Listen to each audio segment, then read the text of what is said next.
যখনই বন্ধুরা মিলে বসবেন, চা খেতে বসবেন, কফি খেতে বসবেন, অলওয়েজ দিনই আলাপ করবেন, দুনিয়াবি আলাপ কম করবেন, দুনিয়াবি আলাপ বেশি করবেন না, প্রয়োজন যতটুকু এতটুকু দিনই আলাপ করবেন। কারণ মানুষ জান্নাতেও যদি চলে যায়, মানুষ জান্নাতে চলে গেলেও ওইসব সময়ের জন্য আক্ষেপ করবে, আফসোস করবে, দুনিয়াতে যেই সময় সে আল্লাহকে স্মরণ করে নাই, রাসূলের নামে দরুদ পড়ে নাই।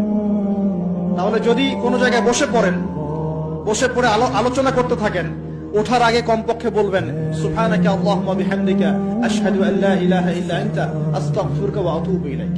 কারণ কেন বলবেন? আল্লাহ রাসূল বলেছেন যে কোনো মানুষ, কোনো কওম যদি একটা জায়গায় বসে আলোচনা করে, আলোচনা থেকে শেষ করা বৈঠকটা ভঙ্গের আগেই যদি তারা এই দোয়াটা করে ওঠে, ওই বৈঠকে যদি কোনো ফাহেসা কথা হয়ে থাকে, এর গুনার কাফফারা হয়ে যাবে ইনশাআল্লাহ, গুনাহ মাফ হয়ে যাবে ইনশাআল্লাহ।